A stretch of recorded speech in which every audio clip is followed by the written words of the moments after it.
sensuous housewife meets an exciting son. The nation mostly clean, but some rain actually imparts. This one's fun, though. Forced to change the name of Painkiller already. What's the new name? What would Kyle you call and Gang. No, Taylor and Friends. I have to choose between those two. Woody and fucking. That you are no longer my wife. Short as the line. One time I was at my girlfriend's house and she had gone to work. So it just meant like it was going to be a lazy day for me because I didn't have anything going on. Mm-hmm. I'm at her house all alone. And I think I got it in my head. I don't remember what I was going for. I think I wanted to go to Best Buy and either buy her a new TV because I felt like her TV was too small for me. She didn't want a new TV. She was like, no, that's the perfect size for this room. And in my head, I'm just like, fuck you. You need a bigger TV. I need a bigger TV in your house. We'll swap them out when I'm not here if that's what it takes, but I need a bigger TV. So I just get crazy high. Like I hit the bong like 8 times in a row, just filling it up and emptying it out like as fast as I can. And I'm quick. You know, if you see me reload a gun, you know, I'm pretty. I've done it enough that I'm. All right, we're good to go. That's quick on the draw with the bowl. Reload. You can't imagine how quickly I can reload a bowl. All right, it pales in comparison to anything I can do with a firearm. And so I stumble out the door, just blasted, hop in my car. And at the time, I didn't have like visual navigation. I had that OnStar shit, so I was just like, OnStar, take me to Best Buy. And I guess I missed the part where she said the nearest Best Buy is like an hour and a half away because I thought it was right next door. So like next thing I know, and I do mean the next thing I know because time is a little warped when you're that high. Yes. I'm 30, 40 miles from her house on Interstate 285, which is a circle that goes around Atlanta. And I'm just like, the fuck has happened here? I'm like, I press the button that tells me how much longer is left in my drive, and it says 2.5 hours. And I'm like, oh no, I've agreed to go to Tennessee. I'm like, OnStar, take me to the nearest Best Buy. And I start going again. 4.5 hours. I got home. I never made it to Best Buy. I never made it. Just one the wrong way on the circle. I drove for 4.5 hours touring Atlanta. I know Atlanta. There's no reason for me to go on a tour. I'm like, oh yeah, I've been there before. It's the aquarium. And just around and around the circle I went. I must have done a couple laps around 285. Ridiculous. I got home so afraid. I'm just sitting there in her living room like, never doing that again. Maybe we'll all go to Seattle and get uncomfortably high and record the worst episode in history. I'll go. I'm down. I'm just gonna be a square and that would be funny to put us all in like a Marriott room and we all are on. Let's take it up a notch. All right, like mushrooms aren't hard. Like, what if I can do better impressions on mushrooms? No, here's what we do. We mix something that me and Taylor like with something Woody likes. We get high as fuck on mushrooms, then we go skydiving. Skydiving. Oh, man. Yes. I thought it was going to be a substance I like. Like, you know, like you open like this is clearly just sugar. Like with the we pick the substance, you pick the activity. Then next time you pick the substance and we pick the activity. That way it's fair. Yeah, but Woody doesn't want to pick any stuff. Exactly. Like, that's why it's not fair. Why are we doing sugar and playing magic, man? Like, Woody, I'm so goddamn tired of you picking caffeine. Minute 10, a game where you get the Patient become right. 2 of the colors that have there. Trans male means born female, right? I'm correct. Oh, okay, yeah. The second part is what they turned into. This ties into to men of Reddit. What do you think is the worst part? I stole this from Ask Reddit of being a woman. What's the worst part about being a woman? Just being dumb. I don't know. A guy knowing that a guy with at any moment a guy with an acoustic guitar can come along and make you do whatever he wants. That would be very terrifying. to expect group supported by Hong Kong. Well, I lived Alaska up there, you know, my dad. We were all Relief.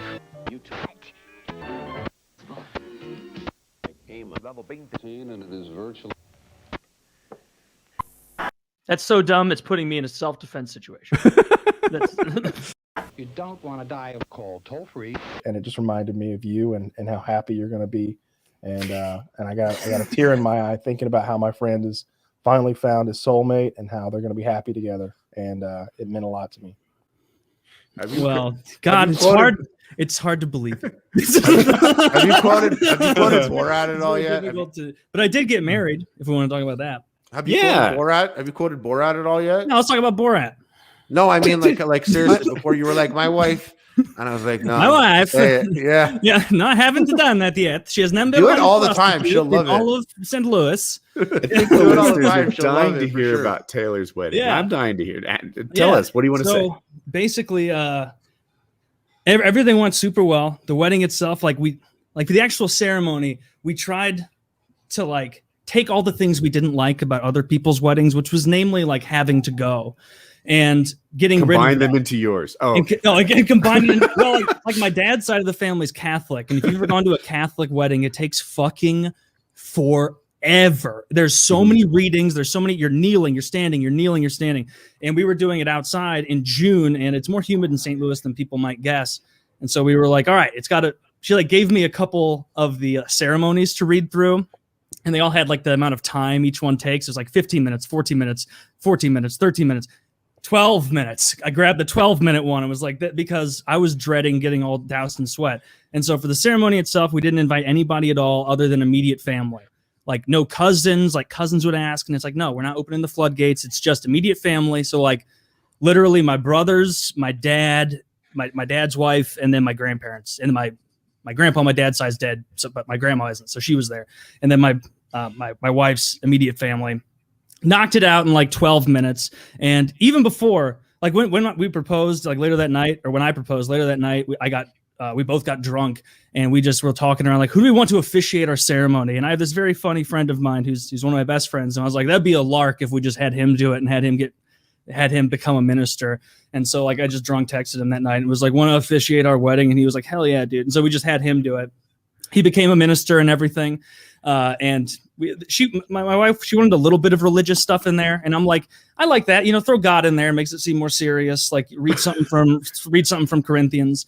But as it was going, 1 Corinthians and the such, and love your wife as the Lord loves the church and such, a boilerplate. And as it's going, it's such a small group of people. There's no reason to have a microphone at all. And we're outdoors.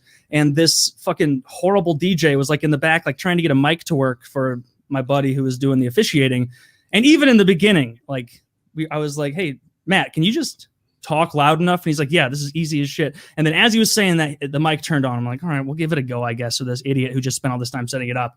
We get to right before, first of all, by the time my brothers and her siblings, everybody's sitting down, I'm already dripping sweat. I'm so fucked. It's 94 degrees outside. 94 degrees. I'm a sweater. How much prosciutto had you had for breakfast? I don't see why that's either here nor there. But a decent amount. There was definitely lunch meat to be had. And so as we're about to do the vows and stuff, that middle of Wednesday afternoon kind of gathering in high school where the mic goes that happens right before, and then he's fixing it, and me and the officiant, my buddy, are just turn it off, just turn it off, and the guy just turned it off, and then we did the rest normally. Went off really well. I thought the sweating was going to occur during the ceremony. It was actually the hour and a half of photos outside afterward. But I had a high IQ maneuver that morning. On the morning of my wedding, I went to Kohl's and bought 2 more shirts, backup shirts for when I sweated through. I only needed one, surprisingly, but we finished that. And we used the same venue for our ceremony as we did for the reception. So that was our thing, is just immediate family at the ceremony, and then have our friends and everything come for the reception. That was a ton of fun. And the DJ was acting a little weird throughout the night, kind of jumpy and stuff. And I didn't see this. It was after I had gone outside to do Woody knows, he's married. You end up doing the rounds where it's I can't wait to talk to my friends and hang out. It's nope, bitch, you're talking to every single person that's here. Yeah. And so you do that. And then I was talking to a buddy later in the evening, and he was like, hey, did you noticed, did you notice anything about your DJ? And I'm like, yeah, he disappeared a few times. He's like, yeah, I walked in the bathroom and he was standing next to the counter, and he just, as soon as he heard me open it, he went, hey, what's up? And apparently he kept dipping off into the fucking bathroom and doing coke, and that's not the vibe. That's not the vibe of the wedding.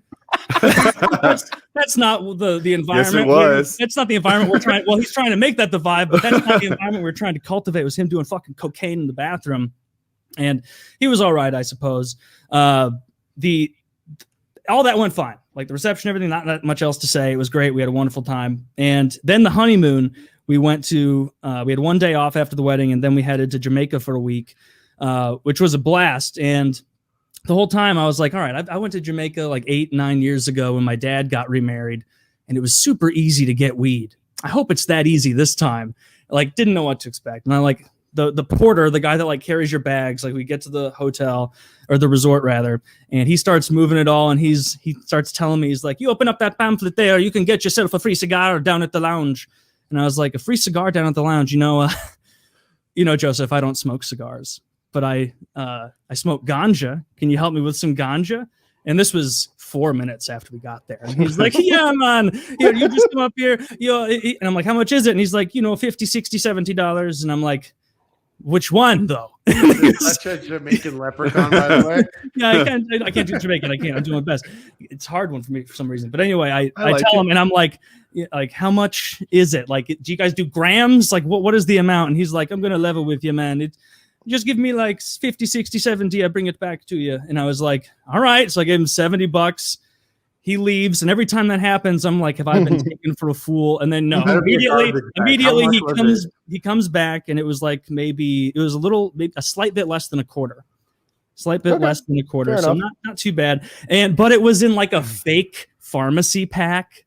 Like they had clearly put it into a pharmacy pack and like resealed it.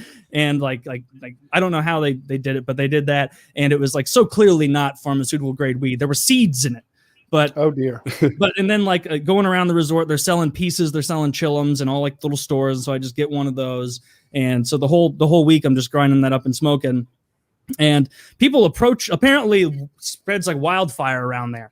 Like, hey, this guy, he'll buy it. He'll buy it. So like approach him. And so I was like I felt like a princess, like all week. Like I have members of the resort being like, "Hey, you want some hash oil, man?" And I'm like, I got to easier. And then you're actually a mark, by the way. And I don't give a fuck. It's my honeymoon. I got some cash to burn. And so like maybe 3 days later, this like random woman who works there walks up, and she's like, you want anything that's not smokable? And I was like, you got edibles like gummies or anything? And she's like, let me see. And so like nothing happens.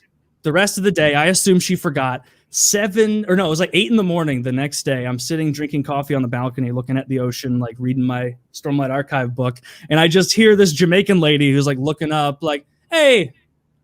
And I was like, hey. And I was like, hello, like, can I help you? I forgot who it was because I was probably, drinking the evening before. And she was like, I got what you need. And I was like, okay. And I'm like, what did I ask her for? She's been baking cookies all night. And so I came down there, and she like has this big container of gummy bears, like not gummy bears, like gummy cubes, like clearly homemade gummy cubes. And like I like smell it to make sure it even smells like Kush. And I'm like, okay, this smells like real edibles. And she's like, $30. And I'm like, all right, whatever. Gave her $30, and I left it in our little beach bag. And this little pouch, all of the gummies melted into a jelly.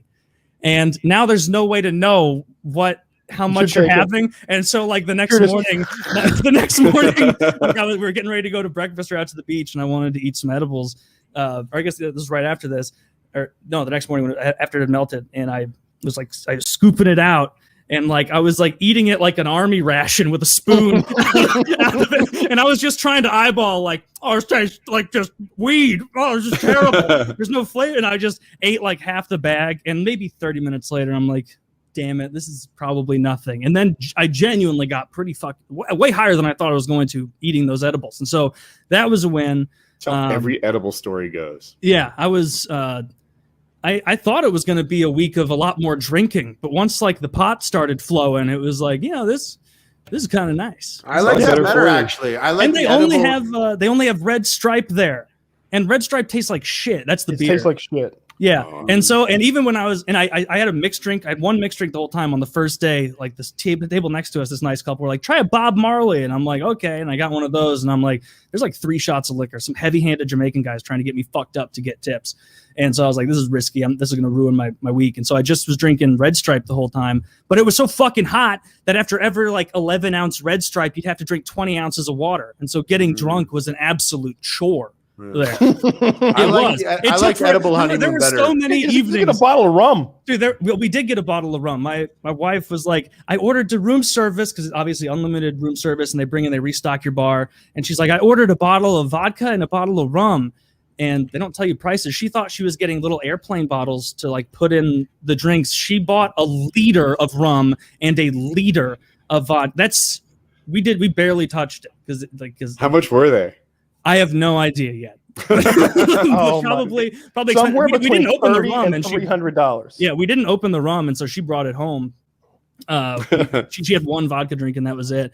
But yeah, mostly it was like getting stoned, really, really drilling the poor late night room service people. Like, I need another pizza with Jamaican jerk chicken on it. Or like, I need a whole Jamaican jerk meal. And I remember once them being like, yeah, and this is room A34. And I was like, yeah. And they're like, did you just order a jerk chicken up about 40 minutes ago? And I was like, I don't see why that matters. I ate so much jerk chicken. I was eating all sorts of shit. Turns out Jamaicans, they put pumpkin in everything. Very odd. You wouldn't expect that. But yeah, we had a blast. It was stoned as shit. You know, we got a nice massage, went on some like off resort treks to like a waterfall area, which was nice. Except the waterfall thing was kind of fucking bullshit. I thought it was going to be like it was a really cool like tiered waterfall that was probably looking up at like 600 yards long. And like you started at the bottom and like through the water, you trudged up it. Something they wouldn't allow in the US because people would slip and crack their head. And I was like imagining like from the pictures, I'm like, this is gonna be so cool. Like I'll be able to like be on my own, like going up and exploring little nooks and crannies. No, the guy's like, all right, grab the hand of the person behind you, like boy, girl. And so like, bless her heart, she was so nice, but this morbidly obese woman was behind me. And so much of my trek, fatty? A huge fatty. And normally, you know, whatever. Disgusting. Well, babe, I don't care, except that it's fat my people job. make me sick. You know, fat people in that context make me sick because I was having to take all my effort to pull her up onto these ledges. Like she's half a second from a broken ankle at any given point. And this fucking Jamaican tour guide could not give less of a fuck. He's walking around like clearly on something, keeps just yelling like, round here they call me Bigfoot. And I'm like, I know Bigfoot. Can you grab he was hitting on her when he was saying that. No, he was announcing it. Just he's 10 I thought he saw yards that fatty and he was like, yeah, they call me Bigfoot. No, he kept like walking over and being like, "Good job, man. Good job." He kept going, "Good job, boss. Keeping everyone safe." And it's like, you're ruining my experience right now by making me have to heave this. Were you high? Were you high? Yeah, I was really high. That's great. I love that. I feel like you're missing out. Like this is just pull day, Taylor. This is your specialty. Pull day. Yeah, okay, it was pull day, but it was like I wanted it to be like free climb, like walking around day. But no, that was not in the cards. It was like, and anytime I would get like a little bit ahead, I bent over rows. Yeah, really, some really intense bad form rows as you're standing on slippery rock. I have a question. Was there any dead dogs when you were there on the street? I didn't see it, but it's funny you say that. My wife, like on the way to the resort on the bus, she's like, "Oh my god, did you see that? A dead dog!" So she saw. I went to Jamaica once, and I was not prepared to see I saw like 8 dead dogs in the 2 days I was there. Oh, wow. On the street, and I wasn't ready for that. I didn't know that was part of it. Like I was eating nothing more than 200 calories a day, and I've still lost. You have lost 13 pounds in the last month. You are lying. That dude, liar. Let's get him as a guest. Actually, we need to be careful who we get as a guest because we've had a lot of deaths. We've had a lot of deaths. Unfortunately, we just had a new one just the other day. John McAfee. Oh yeah, that's right. Crazy. Yeah, and it's interesting because he had said that if he's like, I'm happy in prison, the food is good, the people are nice. If anything happens to me, they killed me. And then he dies, like he hangs himself like a couple days later. That's so wild. That's what Who would comes he on- know? Like what I know he's a big tech guy and he was like uber wealthy. Like was You know he- what I think it was? what? I think That- John McAfee really loves attention. Like I think he's a No. very smart attention whore. And he was like, they've got me. I'm not dying in prison. Maybe even he was sick. Maybe he had maybe he had cancer or something. He was You would really think old. He was very Yeah, he old. was. He didn't look healthy. Like maybe he was just like, I'm going to kill myself, but they're going to talk about me for a long time. How Honestly, funny would it be though if it was John McAfee who actually had like a dead man switch and a bunch of shit? It wouldn't get covered if he even had any damaging stuff, but that would be funny that of all people, it's the absolute maniac who said that we were dumb for not doing, or we were pussies for not having tried heroin before. Yeah, Is that I mean, what he look, said? I would try it. I just don't know where to get it, John. John, where are you going? To jail. When will you be out?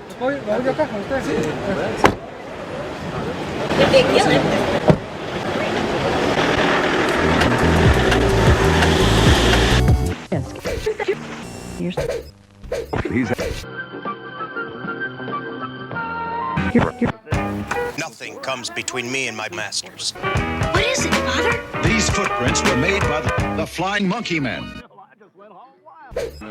Your contributions now to famine caused by...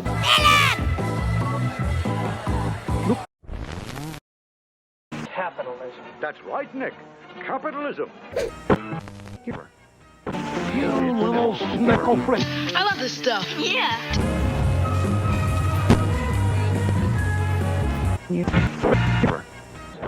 Asthma, emphysema.